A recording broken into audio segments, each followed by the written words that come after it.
கோவை அருகே பூப்படைந்த மாணவியை தனியாக அமர வைத்து தேர்வெழுத வைத்த விவகாரத்தில் தனியார் பள்ளியின் முதல்வர் ஆனந்தி பணியிடை நீக்கம் செய்யப்பட்டுள்ளார். மேலும் ஆனந்தி உட்பட 3 பேர் மீது வழக்கு பதியப்பட்டுள்ள நிலையில் மாணவிக்கு நடந்தது என்ன பார்க்கலாம்.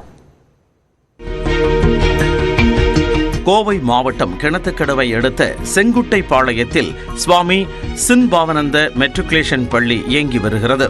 இங்கு 8ஆம் வகுப்பு படிக்கும் பட்டியல் சமூகத்தைச் சேர்ந்த மாணவி கடந்த 5ஆம் தேதி பூப்பெய்தி உள்ளார்.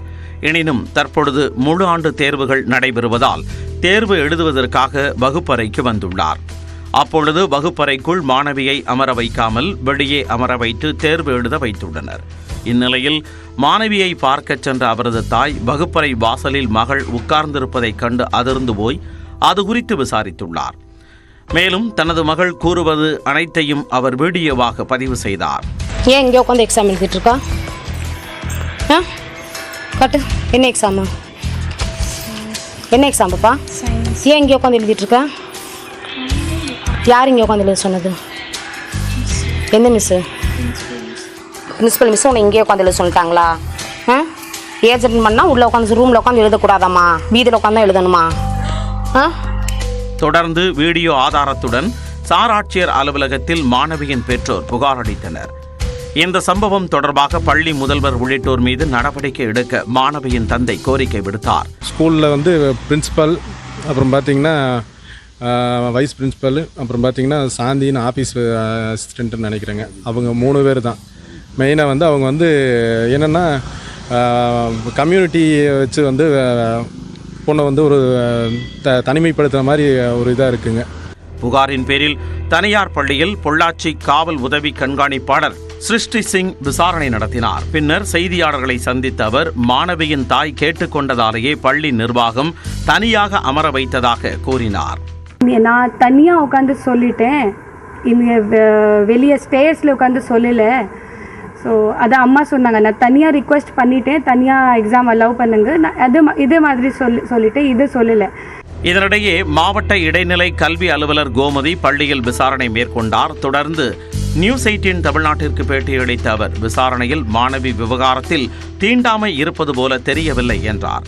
அவங்க பேரண்ட்ஸ் சொல்லியிருக்காங்க, அதனால இவங்க சரி எக்ஸாமை, ஏன்னா 8th வரைக்கும் நம்மளுக்கு ஆல் பாஸ் தான், எக்ஸாமை எழுத வேண்டிய அவசியம் இல்லை. பட் பேரண்ட் இல்லை எழுதட்டோன்னு கேட்டதுனால இவங்க உட்கார வச்சோன்னு இவங்க சொல்கிறாங்க. இன்னும் தீவிர விசாரணை செய்யலாம் சார், பேரண்ட்ஸ் கிட்டையும் விசாரிச்சுட்டு அப்புறம் அடுத்த கட்ட நடவடிக்கை எடுக்கலாம்.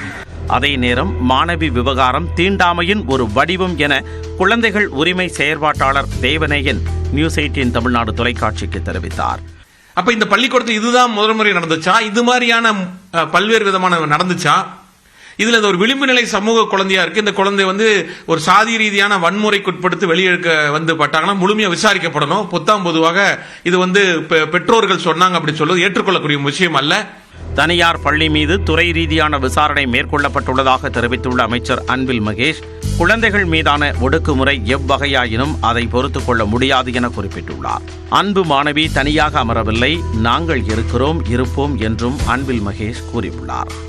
இதனிடையே மாணவியை வகுப்பறைக்கு வெளியே அமர வைத்து தேர்வு எழுத வைத்த விவகாரத்தில் பள்ளி முதல்வர் ஆனந்தியை பள்ளி நிர்வாகம் சஸ்பெண்ட் செய்து உத்தரவிட்டது. இந்நிலையில் மாணவியின் தந்தை அளித்த புகாரின் பேரில் பள்ளியின் தாளாளர் தங்கவேல் பாண்டியன், உதவி தாளாளரும் பள்ளி முதல்வருமான ஆனந்தி, பள்ளி உதவியாளர் சாந்தி ஆகிய 3 பேர் மீது நெகமம் போலீசார் வழக்கு பதிந்துள்ளனர். தாழ்த்தப்பட்டோர் மீதான வன்கொடுமை சட்டத்தின் கீழ் 2 பிரிவுகளில் வழக்கு பதிந்து காவல்துறையினர் விசாரணையை தொடங்கியுள்ளனர்.